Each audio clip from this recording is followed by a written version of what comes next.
What's your don't tell mom about this moment? Mine, it cost me my brother for 6 years. I was 17 when our world cracked open.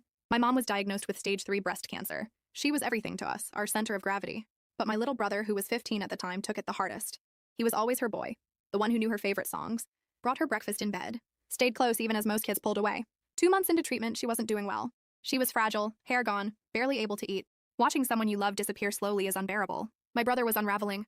His grades dropped, he barely slept. He never talked about it, but the pain was always in his eyes. Then one night, I heard the front door slam at 2 a.m. I walked into the kitchen, and there he was, eyes glassy, hands shaking, stinking of something chemical. On the counter was Mom's jewelry box, and inside, 3 pieces were missing, including her wedding ring. I stared at him. What did you do? He looked at me almost numb. I needed money. There's this guy who has something that helps me sleep. Mom doesn't even wear them anymore. I didn't yell. I didn't cry. I grabbed my keys and drove him to the address he gave me. Sketchy neighborhood. Shady guy. Miraculously, we got the jewelry back, except one earring had already been sold. On the way home, I made a call I've questioned ever since. I'm not telling Mom and Dad, I said. But this ends. Tomorrow you're starting therapy, with me.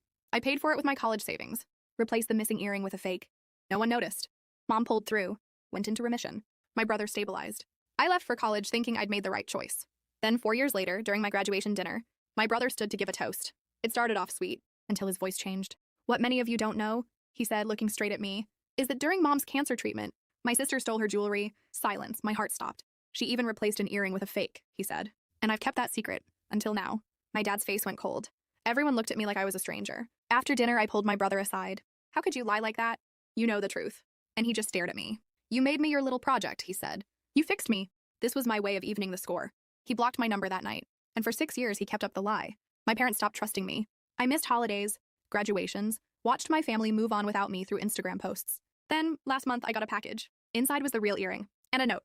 I found this. If you still want me to tell the truth, I'm ready. Yesterday, we met back at our childhood home. My parents were quiet as my brother finally told them everything. He looked at me afterward and said, when I saw you up there at graduation, so put together, so strong, it crushed me. It was easier to blame you than admit what I'd done. He's been sober 8 years now. He says therapy helped him see what he did wasn't just betrayal. It was punishment for my trying to protect him. I looked at him, this stranger, who used to be my best friend, and said the one thing that had lived in my chest for years. You didn't just steal jewelry. You stole my family, and I was only trying to save yours.